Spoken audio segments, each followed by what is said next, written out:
Hello, everybody. How are you? Tonight, I have the pleasure of having my good friend Tina Perman on my show tonight. Tina is an intuitive life coach, and she'll explain a little bit about what that is and what she does. So I'm so excited to welcome my friend Tina Perman to the show. Welcome, Tina.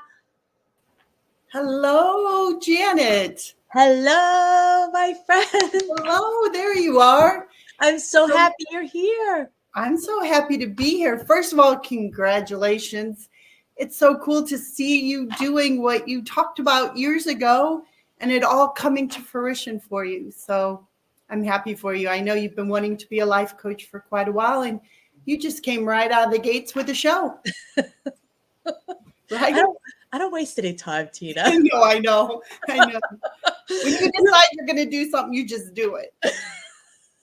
You and I do, you've helped me so much. You've been so much a part of my journey, and it's just been a beautiful thing to have people that support you in your vision of your life, right? So you have people that show up in your life. Like I have another coach that I work with, but you and I have talked about that, Tina. But like the father and the mother you have, right? I said it's like the dad energy. You have like the mother energy and the dad energy, and sometimes we need multiple coaches for different perspectives. Yeah. And so like for me, you've taught me so much about stepping into my light, right? Well, you just exude light. I mean, your face, you're called sunshine for a reason, right? You're just full of light. So yeah, I never understood what that meant when people said that to me. I'm like, light, that just felt so airy fairy or woo woo or taboo. But now I really know what that feels like. And once you feel it internally, you can see it in other people. I was reflecting today. We have been friends for over a decade. A decade. Is that crazy? I know. Yeah. I want to tell people a little bit about our friendship. So sure. Tina and I are, we met through a network marketing company that we both joined together, and through a friend of ours introduced us. But Tina and I didn't meet in person until 4 years ago. 5 years ago. It was 5 years? Yeah. 5 years before we met in person. So we did work together through the phone, online, and connected through Facebook, and just instantly, though, felt a connection to each other, like instantly. Like I felt like as soon as I met Tina, I knew she was going to be a friend for life. And you'll see that Tina has this gift of like a really nurturing, heart-centered energy. And the minute I met her, I just instantly felt drawn to her. So, Tina, I want to introduce people to a little bit of what you do. Talk a little bit about how we worked together. So many things that you've taught me. But Tina's an intuitive life coach. I want you to explain to people what an intuitive life coach does, how you work with your clients. Like, what is it that you actually do? Yeah, I go by intuitive life coach instead of life coach, and I've been doing this for almost 23 years.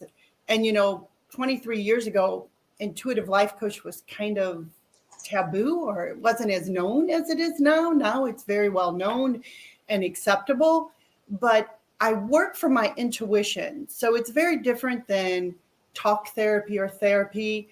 But I am clairsentience. I never knew what that was until about age 35 when I worked with a couple mentors. So what that means is I'm an empath. I feel things very deeply. I can feel other people's emotions in their bodies. I can feel environments. And so there's a name for it. It's a gift, although sometimes it can feel like a curse when I'm not taking care of myself. But I use that gift. It's called clairsentience, the gift of my intuition, claircognizance, my knowing, and then the gift of clairaudio, hearing, and clairvoyancy, seeing. And I put it all together to deliver messages for people where they're stuck in their life. So it's always been very obvious and clear to me. It's kind of like I can see where people are stuck, what the soul's learning, where the inner child traumas are.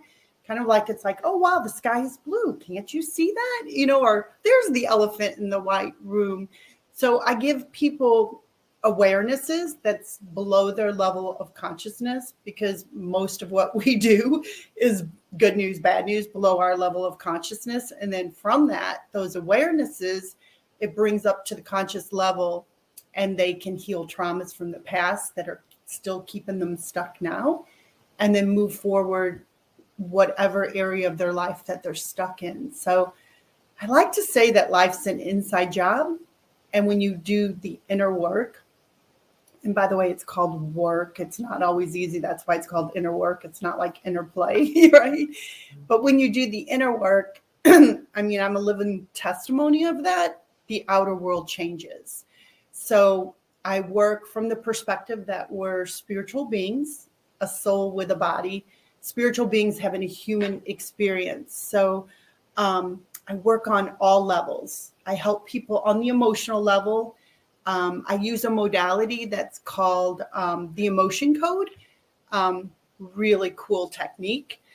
Dr. Bradley Nelson actually created it, and Tony Robbins, he endorses it. He does it himself. It's very similar to tapping, but I'm able to muscle test people where their trapped emotions are in their body from traumas or just life experiences. What I'm learning, and what we've all learned through the pandemic, is everybody has traumas, big and small. And so they're triggered from different experiences. So I'm able to release those in the body so people can lean into the positive emotion that they want, so that they're not stuck. And then I help people on the mental level, really where they're stuck in the lower mental body, which I like to call ego, and help them level up to the higher mental body, which is discernment. And then the spiritual body, connect them to their own higher self, God, whatever they know to be their soul. And then whatever's playing out on the physical level. So yeah, there's many, many layers to it. And it's just fascinating. It's 23 years later, and it still fascinates me every time. Yeah. And the work you do, it helps so much in the healing in different modalities in your life, like different parts of your life, right? So like I remember the first time we talked about it today, you and I talked about it this morning, when the first time you did mine, and you knew the number 8 was so significant for me, right? You just felt it, you could see it. Yeah, I could feel the trauma and I knew nothing. When this was before Zoom, I didn't even get to see your Exactly beautiful face full of light. We did phone sessions, I feel like way back when, right? Yeah. But intuitively, I heard your trauma, your inner child, what was keeping you in a pattern at the age you were then, that your inner child experienced an abandonment at age 8. And you know what? I can still remember part of that session. Another crazy thing about me, I have like a steel trap memory. I swear it's a form of autism. It's almost like my brain takes a photo of things and then files it away when it's needed. But I remember Spirit showing me a vision of a jewelry box with a little dancer on it. I remember that. I remember that. And, when I first did sessions, before I really harnessed my gift, I'd be like, well, this is stupid. Or how do I say this? Or what, I really had to come into my own personal growth and development to get comfortable with, oh my gosh, my guides are showing me this, and they're saying this, and I'm feeling this, and not to doubt it. And I learned not to doubt it by seeing the breakthroughs and the results that people had. Yeah. But I clearly remember your first session because it was a big one, and you had never gone there before in the healing. No. Yeah. And I remember you talking about about the ballerina, and you said, were you a dancer? Were you a ballerina? I remember it like it was yesterday. Yeah. And you said like, were you a ballerina or were you a dancer? And I said, no, I wasn't, but my daughter is. And I remember Olivia was a ballerina at the time. And so how I took it was, I was basically reliving my creativity through her. So I had, at 8 years old, when my dad had passed away, my creative side was I was taking piano lessons. And so when my dad passed away, I gave up the piano lessons because I felt guilty, like I wasn't supposed to experience joy after that. Mm. So to me, giving up creativity in my life, that creative side. Why can't I speak to giving up that creative side to myself felt like I lost a piece of myself. Mm. And so because she had that creative side, I was reliving my inner 8-year-old through Mm. her ballet experience. And so I remember saying to myself, like, after that, it was like I wanted to tap into that creative side because I knew that felt like it was something that was missing for me. And so then I went on that journey and I started taking piano lessons, and then Mhm. afterwards realized it wasn't piano at all and started taking the drum lessons. Yes. Yeah, well, and you were probably empathing your mom's grief at the time Totally. and family because you're an empath and you didn't know Oh, that. yeah. It's like the most freeing thing when you find out you're an empath because you don't think there's something wrong with you. You realize, most people don't know how they process energy. I love when I meet with a client for the first Mhm. time and I ask them, how do you learn? How do you process energy? And they're like, I don't know. No one's ever asked me that. I'm like, isn't it amazing? Like you've spent 50 years on the planet and you don't even know your own Mhm. energy or how energy affects you. And, Mhm. 30 years ago, we didn't even use the word energy. And now people are understanding we're a soul with a body. It's so Yeah. cool. Energy And the is so vibe, fascinating. Yes. And, back in our parents' generation, it was very taboo to do healing. Like you didn't talk about it. You didn't talk about feelings. You didn't talk about traumas. There was Mm-mm. shame and guilt around it, and now it's like get a resource and heal because if you don't heal, you stay stuck.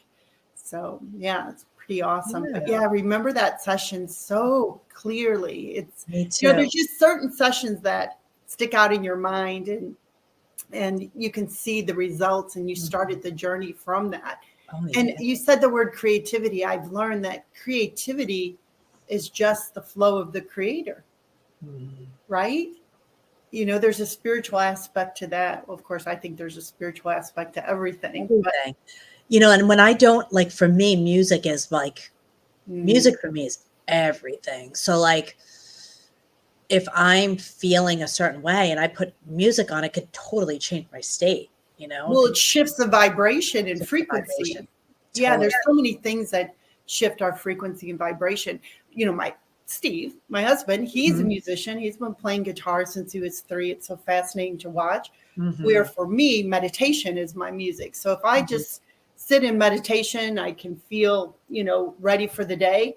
But when Steve is kind of out of sorts, I'm like, strap your guitar on, go down to the music studio. Like Mhm. music is his meditation. So we all Yeah. have, those special tools and resources that kind of get us back into our groove. But Oh, yeah. Like, when I sit on the drums and I play, like, Christian worship music, hmm, I'm like, I can just, like, I feel God. Like, I can literally feel it. I'm nice. like, wow, it's like it's,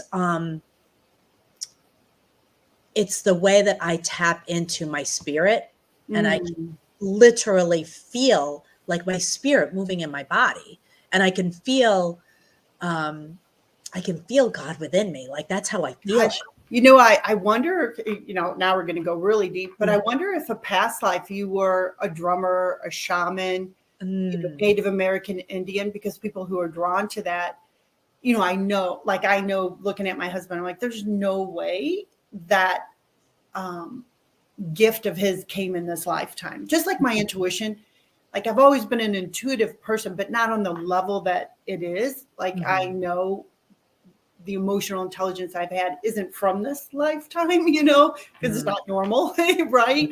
So people that have those kind of gifts, they are, I believe, from Lives. past lives, right? Yeah, I totally agree with Yeah. that. Yeah, because it's like, and what have we always talked about too? It's like, what you didn't learn in the past life, Right. you're just gonna Right. you're gonna learn, and until you heal that, And until that, you let that, especially if it's like a negative connotation in your past life, if until you heal it, it's going to keep showing up.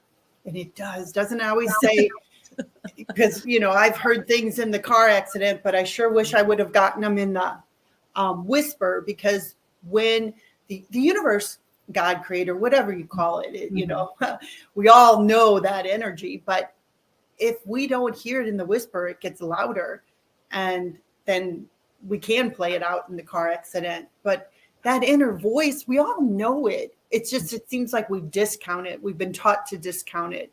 But the more we lean into it and listen to it and respond to it, and then we get to feel the results from it, it doesn't become as scary as we think it is. Then it's like, oh my gosh, I call it our own inner GPS, God powering system. And it's like, oh my gosh, what do you got for me today? Right? And trusting it.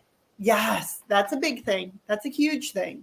Yes. Trusting, like I remember my mom even telling me, and she didn't understand intuition, I don't think. I don't think back then they didn't talk about all that. But well, I think they called it mother's knowing. Right. Like a mother knowing. Right. Right. But she would say to me, trust your gut. Your gut will never lie to you. And I always so I feel like she almost gave that to me, because I always the feeling is always kind of in my stomach. I'll get this feeling and it's like a nudging. And I'm like, So that's called claircognizance, a knowing. And a lot of empaths, it's like, and women, a lot of women, but empaths, our stomach, our brain is in our gut.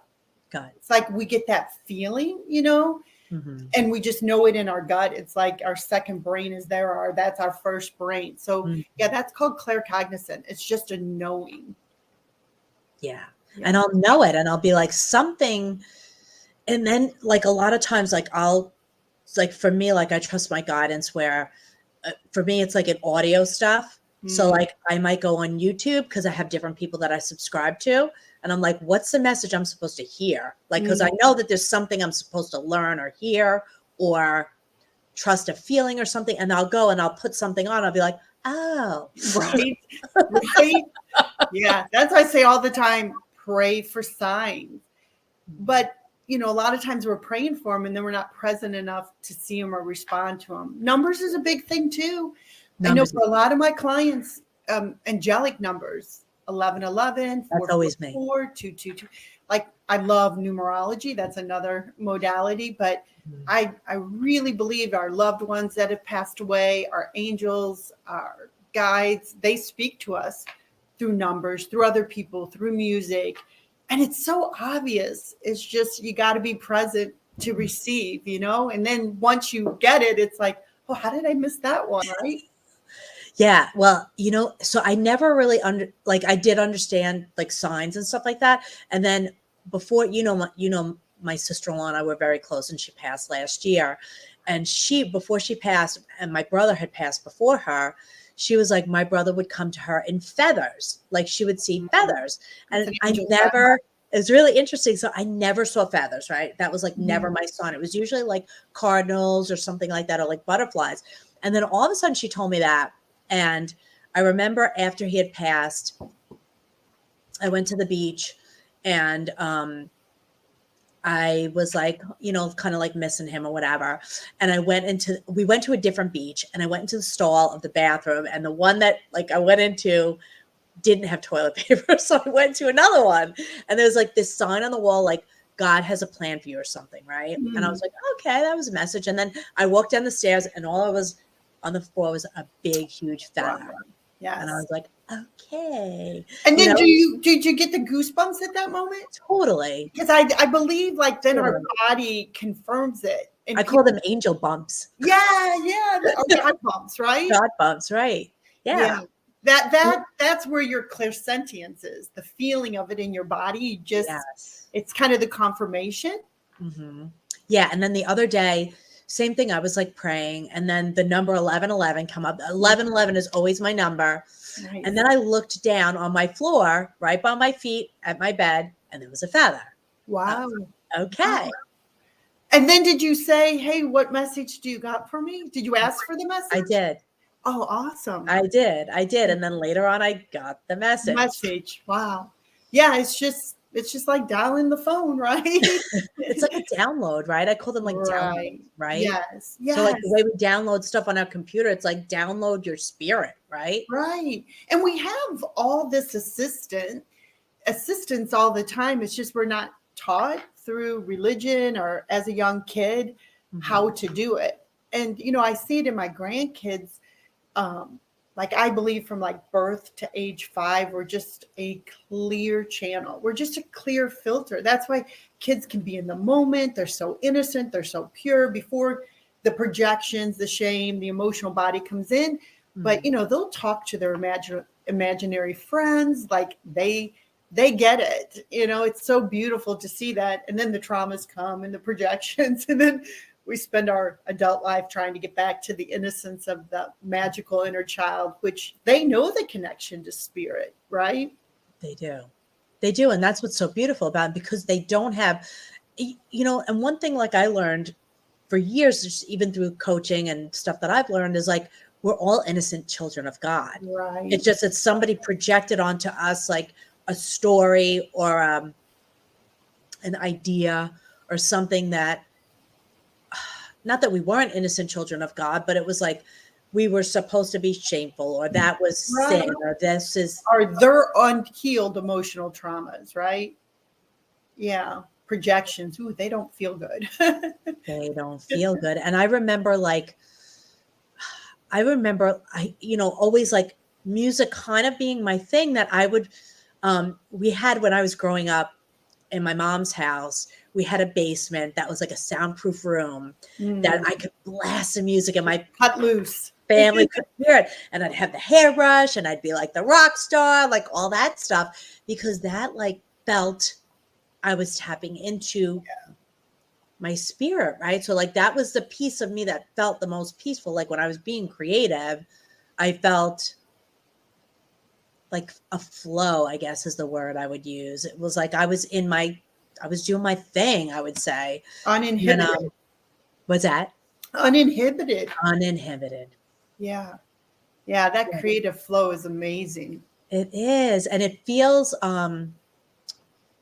you just feel like yourself, you feel lighter. Like, and that's when your light comes out, right? Because But you you're feel tapping like into the light. tapping into the light. Yes, I love it. Oh my gosh, it's I amazing. even I look at pictures of myself before I did like the inner work, like you were talking Mm, about, and I could see the difference just how I look. mm. Like there's not the glow. It's not your the inner light kind of shines. Well, it's your frequency and vibration. Mm, And, I never even knew what that meant, but there's a Albert Einstein quote about our frequency. And mhm, I don't know the exact quote, but it's something like when you understand energy and frequency and vibration, then you understand like the whole universe, right? You understand how it all works. mm, And we're all operating on a certain frequency and vibration, just like music does. And so we know it, we can feel it in someone else. Oh, that person feels sad, or that person feels depressed. Or we even use, oh, that person's dark, or that person has a lot of light, or that person feels joyful. And there's so many things that adds to or plays a part of our frequency and vibration, the thoughts we think, the emotions we feel. When I learned that shame is the lowest vibrating emotion, I was like, Lord, help me never shame another person, because I know, I mean, just naturally, I was shamed as a child. mhm, I shamed my children. I mean, that's just what was done, before I knew better. But mhm. when I learned that that is such a low frequency, it's lower than grief and depression. And so when you're projected on and shamed, it will make you feel like you're not enough or that you're wrong. Guilt will say, I did something wrong, but shame will say, I am wrong.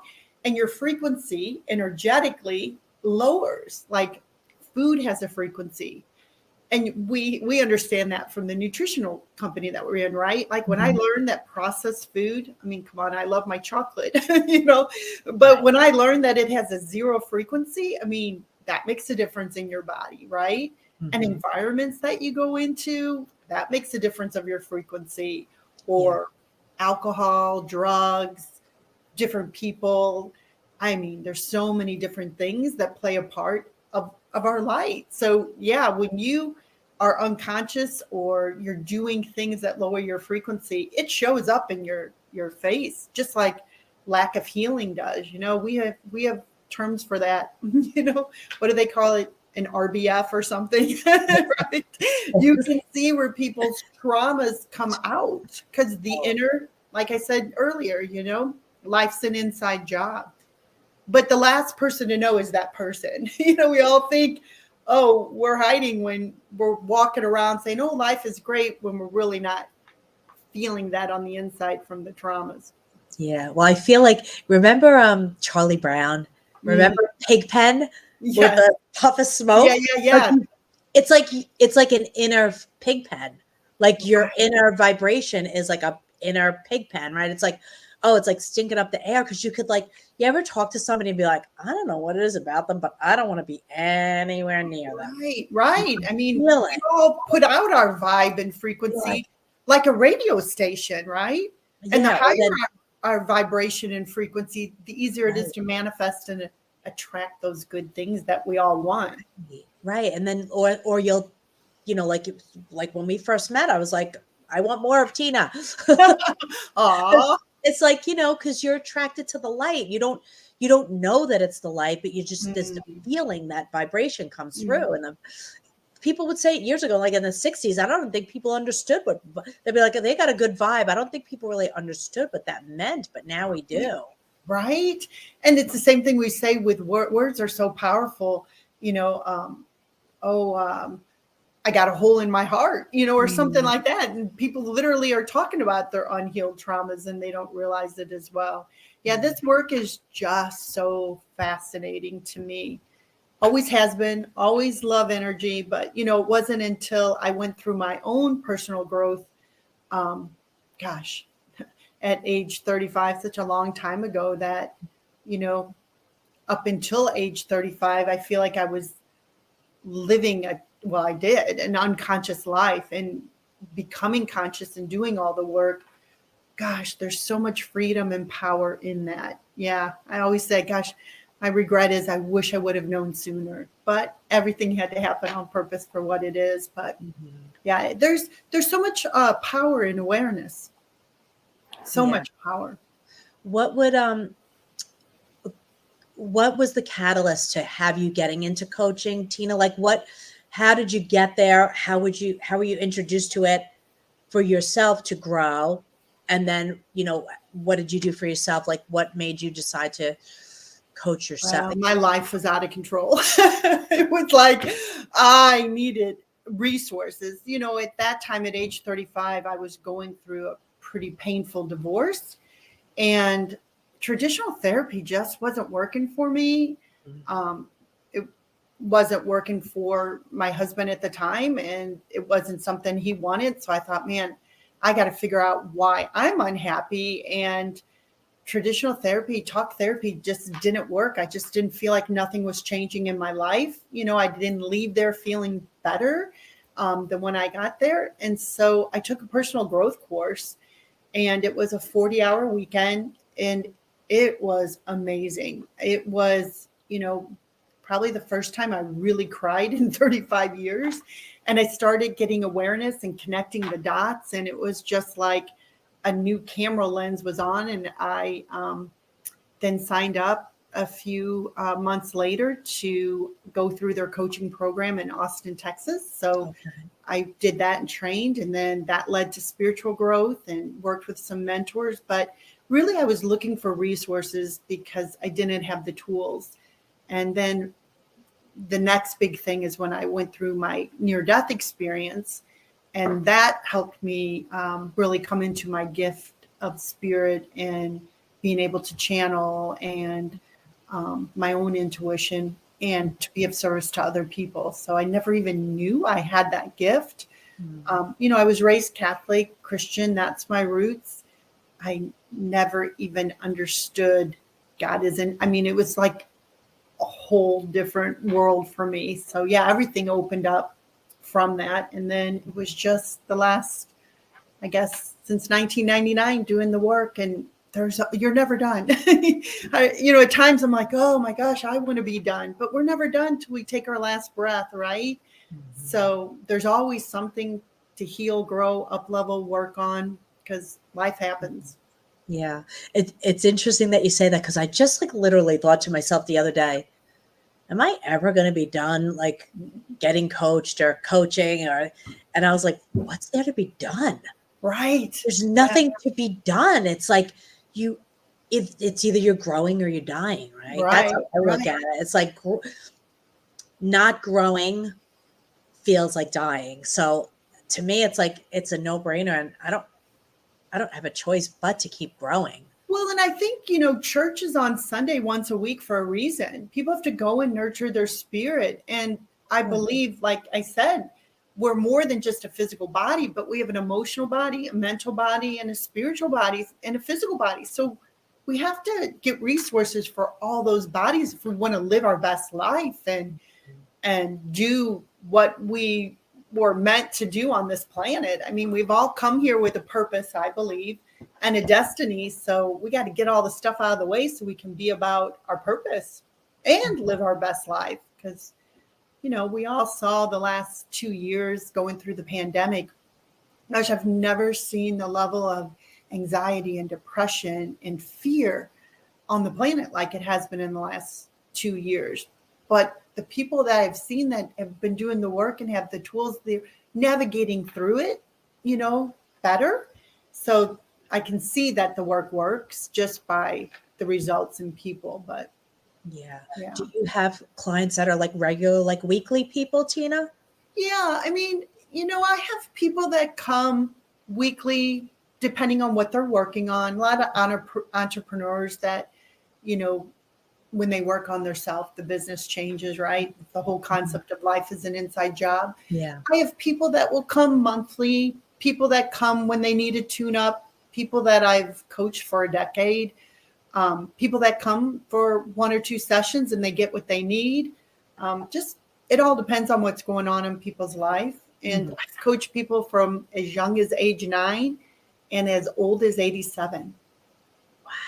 I know, isn't that great? It's just a wild range. It is. And it's really all their inner child. So it doesn't matter what physical age they are, Yeah, because to me, it's always about going back to my inner child. It is. It It does. always Yeah. is. I just can, I can feel it. There's times I go back and I can relive some of the things, and um, I wouldn't change a thing, but you want to change everything. It's like you wouldn't change the experiences, right? Right. But what I know to be true, what I see is we have experiences as a child, call them trauma, post-traumatic stress. Mm-hmm. And from those experiences, we form a belief system. And that belief system, I love that the word belief in it is lie. It's a lie. And from that belief system, we form our private logic. And that kind of sits in the subconscious. And that's how we're navigating through the world. I mean, everybody's navigating through the world through their own filter of traumas, healed or unhealed. And then that allows us to be compassionate for people, right? People just don't know what they don't know. But when you touch the oven and get burned, the amygdala in your brain says, danger, danger. I better not touch that oven. I'm going to get burned. But what you don't know is you can touch the oven and it not be on and not get burned. So we can rewrite that belief system that's no longer needed, for today, whatever someone's going through, the unhealthy belief system. And that's what I see in a lot of people. Like, you might see someone go through a divorce because their husband's an alcoholic. And then years later, they marry someone else and he's an alcoholic, just a different version or just with a different face because they haven't healed the belief system around mom or dad with an alcoholic. So when we go back and rewrite the stories and do the healing and heal the trauma, then we can have a positive experience, not from the trauma that's built in either a heart wall or a body wall or just trapped emotions. So that's what's so cool. You get to see people move forward in life instead of staying stuck in their traumas.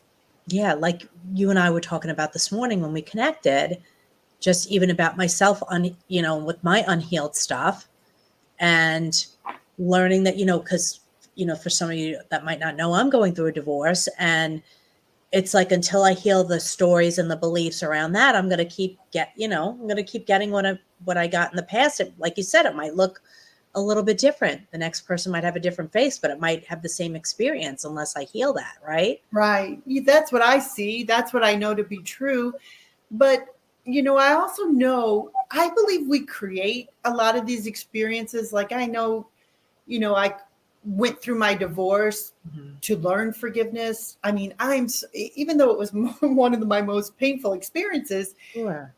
but going through it, I would not be who I am today. It was the catalyst for my spiritual awakening or my heart awakening or my healing. And I see people, whether it's a new job, a new career, an illness, a divorce, a death, I believe these are opportunities for the healing that we normally wouldn't do, right? I mean, and like you said, you're either growing or declining. I said to you this morning, I'm like, oh, you chose transformation, right? And transition. And it's so beautiful because the growth that comes from that Yeah. is, worth everything. Oh yeah. Like even, so in the process of selling my house now, and, looking at all the things, and I know it's a huge transition for myself, and moving to another place. I'm going to have a place by myself. And there's pieces of it that, feel like lost, right? It's like, but it doesn't have to be that. It could be like, if I choose to look at it differently and rewire my brain, it's like an opportunity for growth and transition and a joyous experience, as opposed to, what am I losing? How about what am I gaining? True. That's a perfect perspective. And then also though, to acknowledge that first where you're at, that you are going through transition and a Mhm. loss of a dream, a loss of a family, a loss of a husband, a loss of a house. Like that's all real. Yeah. But also I love showing and teaching people this, there's 4 seasons, like spring's coming. We're all excited, right? The Mhm. March equinox, the spring equinox is here, Right. March Yeah. 20th, Mhm. 21st. We're so close to it. We're coming out of the dead of winter. Right. So just like 4 seasons, we have, spring, summer, fall, and winter. We know that. We can count on it. There's 4 seasons in life. Birth, we're birth. Then we have life. Then we have death, death of a marriage, death, a divorce, death, Mhm. a physical death, death of a job, a career.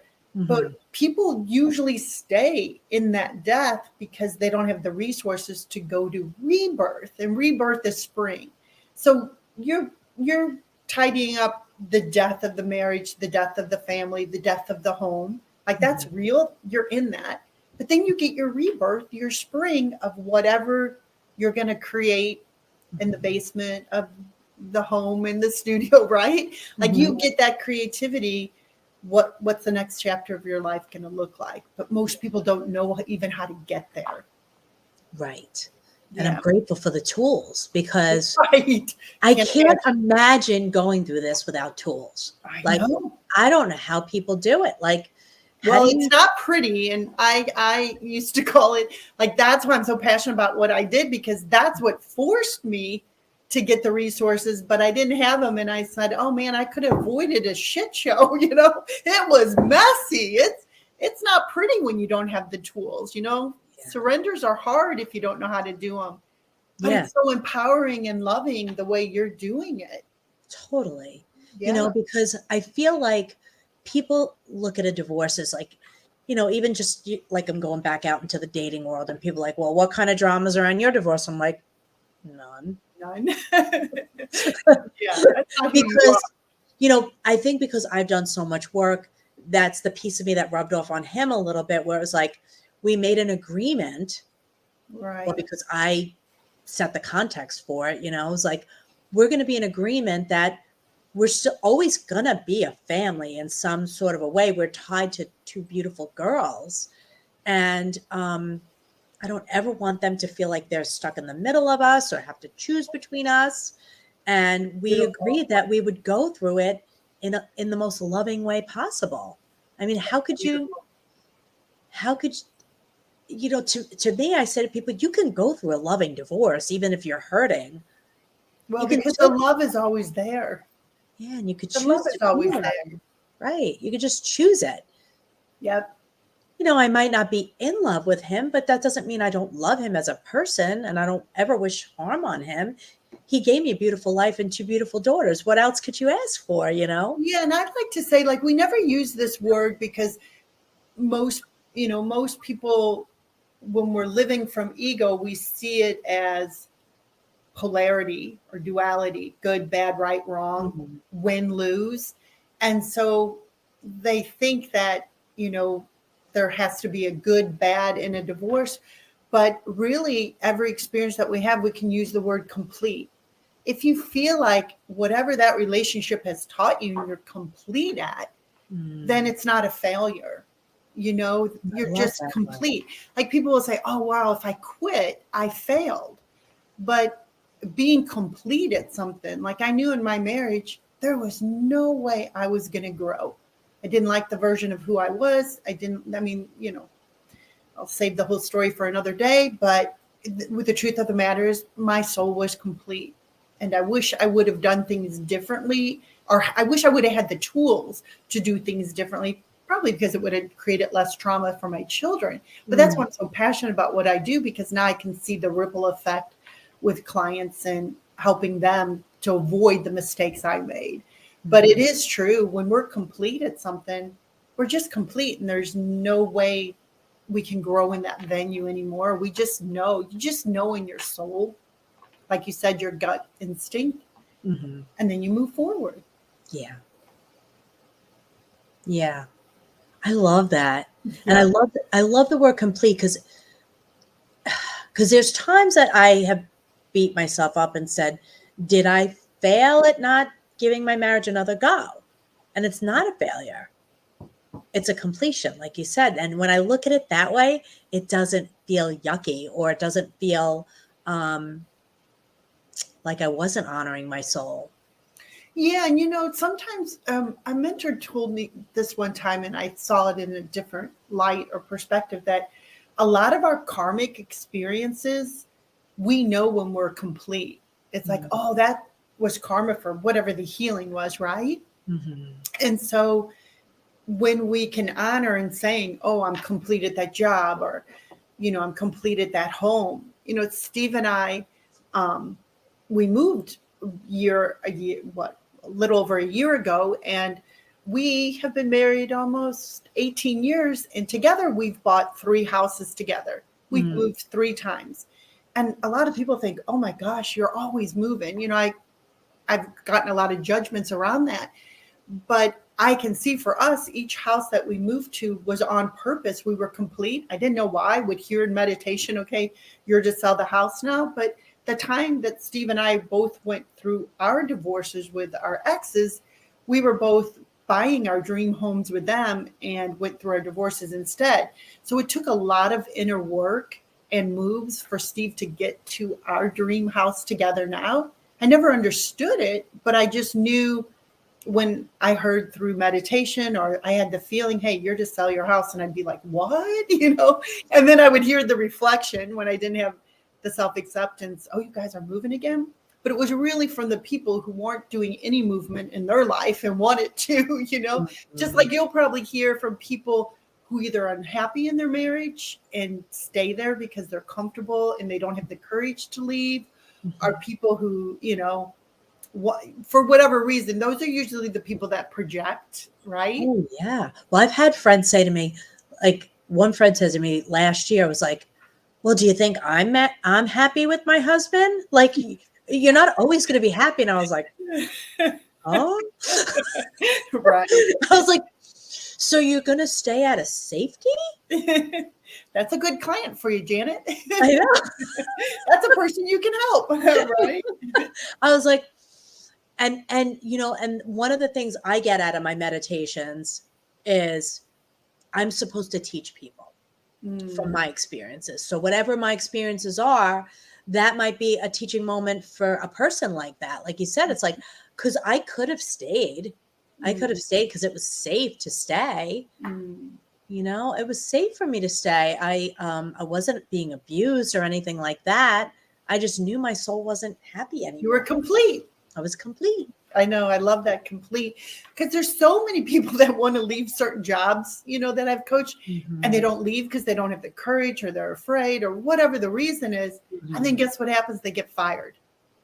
So it's like, if you don't honor that you're complete, the universe usually creates something, or we create it subconsciously Right. through other ways that don't feel good, but it, like, Mhm. when you honor being complete at something, there's so much freedom in it. And it's a different connotation and feeling than failure, right? Because I've heard this in spirit all the time. In spirit, there is no such thing as success and failure. There's only life lessons and journey. I mean, really, if you think about it, I mean, this is deep, but if we're all a soul with a body, we're a spirit who said, yes, I'm going to come on this planet, evolve my soul, do whatever my purpose is, then everything that happens to us is on purpose for where we are. And there would be no such thing as success or failure. I know, that's deep, isn't it? That is deep. And I like the concept of it, because too, it's like, Kind of like Dorothy and the Wizard of Oz. We're just all coming home to ourselves, yeah, just yeah, following that yellow brick road. right. Because people don't get, like, really, the Wizard of Oz was more of a spiritual. Right. A lot of people don't get that movie is very spiritual, It very, very because much there's no so. place like home, Right. and home is here where your heart and your soul is, right? That's what Yeah. home is. Well, my Like, acronym for home is Heaven on Mother Earth. So it's like creating your inners, inside job, creating all that you want here while we're on Earth. So yeah. I love that. Yeah. Wait, Yeah. say that again. So home, my acronym Heaven is on Heaven Mother Earth. on Mother Earth, right? Yeah. Because home is where the heart is, right? Right. And I mean, I believe our soul sits behind our physical heart, because think about it. When you're brain dead, your body's still alive, right? Your spirit's still in your body. But if you have a heart attack, spirit's out, you're dead. Yeah. So, I mean, our spirit enters our body through our breath. And if we don't take that breath, the doctor kind of smacks you on the butt to make sure spirit enters the body. And the last thing we do when we transition is spirit exits the body through our last breath. So it's fascinating, isn't it? It really is. The things we weren't taught in school as a child. We were Yeah. taught cursive, and we don't even use that anymore. Right? Right. I don't think my kids write in cursive. You can't write in cursive in texting, right? Because they don't write anymore. They only Right. text. It's a new I don't world. think they even know how to write anymore.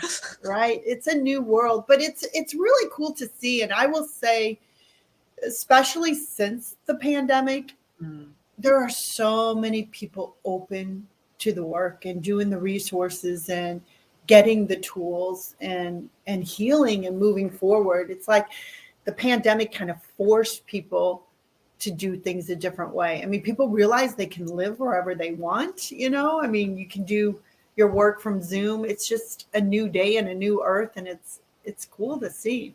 It is. I also feel like there was a piece of it that they brought them back home, and they learned how to, kind of coexist with their family again, because people so busy rushing around and running out to work, and then they had to be, right? They had to be in their home. Right. So well, there were no distractions. no And distraction. like, if your home is an extension of your body, I always call our homes like our sanctuary. It's your resting place. And so if you're distracting by busyness, which is a big thing for Americans, we all do that, right? To not feel, sure. It's an ism. But, the pandemic or the lockdown, I mean, you couldn't even go to church. You couldn't idolize, I mean, everything. So people had to come home and be still. Yeah. And stillness is so underrated. Stillness is what's so awesome because it helps you if you really want to connect with your intuition. You've Mhm. got to get rid of that noise in between here and stillness. Like you can't be still unless you know peace, but when you're still, then you know peace. And when you have peace, then you can see clearer, hear clearer, feel clearer. And I Mhm. feel like a lot of people got to experience that during the lockdowns. I mean, it was a gift for a lot of people to be in their own energy. Totally. Yeah. Some Totally. And kicking, yeah. screaming. What's that? Some were kicking and screaming about Oh it. yeah. And people, felt there was an unfairness towards it and whatever. But like I always also say, like the stillness, like when I'm busy, right? I'm busy, busy, busy, busy, busy. And we talked about this today too, about like spirit will create something that makes you stop being busy. So like I Right. might get a cold or a sickness Right. or something that forces me to have to stay in bed and be in my own energy. And that's when I get the biggest messages because it's like, oh, got it, spirit.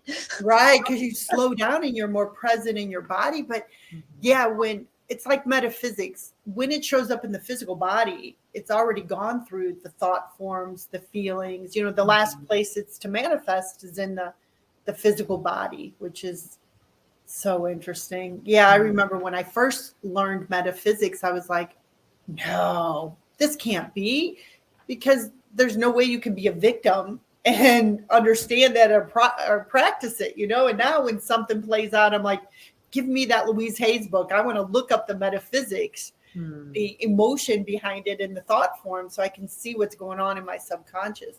And that's what's so cool about what you do as a life coach. You help people with mindset, right? Mhm. So do I help them with healing, give them awarenesses they never would have known. I mean, I myself, I still have mentors and life coach and a business coach because I always want to keep growing so Mhm. I can keep growing for my clients.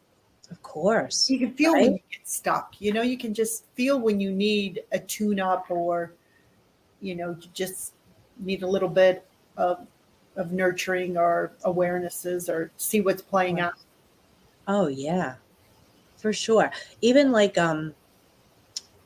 sometimes like if I don't get the message myself or try to feel the message or like get the gift of intuition, I think you do this as well. I'll do card pulls for myself Mm. because I'm like, so like sometimes I'll do, right? You do cards, right? There they all are. Yeah. Right. So I'll Oh, do my cards. Sometimes I'll be like, okay, spirit, I'm not hearing the message or whatever. And I'll just like randomly grab a deck and I'll just like do a card pull even for myself. And I'm like, oh, yes. Yeah, God. but the angel cards, we had talked Mhm. about that. That's my project I'm working on right now, and Yeah. and just to be still to channel that and listen to that. But yeah, it's amazing the resources and the support that's from the angelic kingdom that we don't even realize that they can help us with every day through card pull, and it's always right on. It's It's always it's it's always right. crazy how right on it is. It Yeah, like and there'll be times I'll like be shuffling the right, decks and right. I grab it and I'll be like, nah, that card doesn't feel right. And then I'll like, because I'm like, You'll pick it again, the same and then one. yeah, or then I'll pick another one and be like, oh, that one feels right. I don't know. Right. Sometimes, but it's like Or trusting to and fall on the floor. It's like, oh, I put it back in the deck. Like, like there's a good or bad angel, but it's like, oh, I don't want that one today. And then all of a sudden it drops on the floor. It's like, all right, I all hear right. you, spirit. I hear you.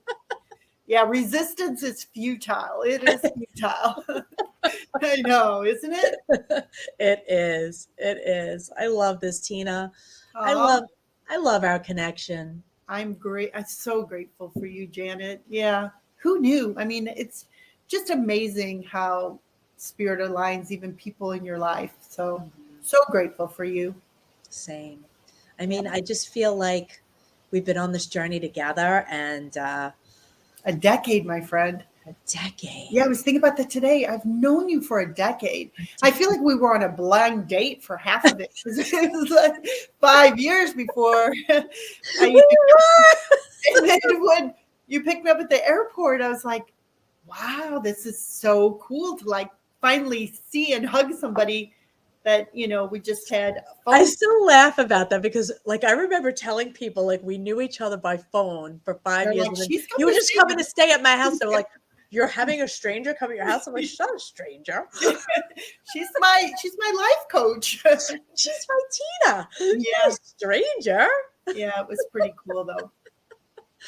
And Yeah. you know, it's like this heart connection. You know what I love about the fact that you are, wait, say the words, the knowingness. It's claircognizant. Claircognizant. Okay, so like Tina, for you people, Tina would be like, she'll call me. She's like, I was feeling you needed to hear from me. Yeah, right. People are like, what? I know. She always calls, and I'm like, she knew I needed her. But you know what? We do that with everyone. I'm like, people just don't realize how intuitive they are. I mean, it's our natural God gift of intuition. Yeah. But like, we'll think of somebody and then they will call us or Right. we'll bump into them at the store or something. It's crazy. I do that all the time with clients. I'll think of a client and then they'll text me for a session. I was like, I literally was just thinking about you. I'm like, so if I ever want more clients, I just have to think about all these about it. But That's we awesome. do it. Everybody knows what that's like. It's like, oh my gosh, I was thinking of you, and there you are. Yeah. That's our God gift. And that's how it works. We're all psychic on some level. It's just we're either blocked or we're not present enough, or we don't know how to utilize the tools, or we weren't taught, or people think it's against religion. Mm-hmm. You know, that was, even though it was painful, what I went through with my near-death experience, the feeling that I had, it will never go away. I know that feeling, and it was very different than what I learned in my religion. Nothing wrong with religion. Obviously, it's all there for a reason. There was this Netflix series, I think it was called Life After Death or I can't remember, but it was a bunch of people that had near-death experiences.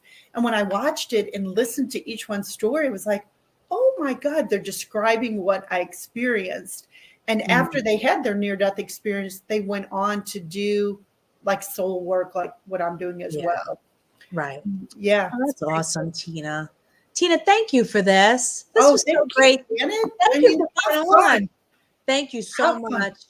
Yeah, you bet. My pleasure. My pleasure. We're going to be on again. We're going to do this again because it's so much fun. Thank you. That time went so fast. I know it did. Thank you, Tina. Congratulations and good luck to you in your life coaching. And we'll talk soon. Okay. Love you. Love you too. Bye. Bye. Wasn't she great, everybody? Oh my gosh. Tina's awesome. I love her. I love her. Every one of my guests, it's like I have this connection with. I just love every minute of it. So thank you so much, everybody, for popping on. Again, so she's Tina Perman. Her website is www.pureinspiration.solutions if you want any coaching from Tina. But thank you so much, everybody. Have a great night. See you next week.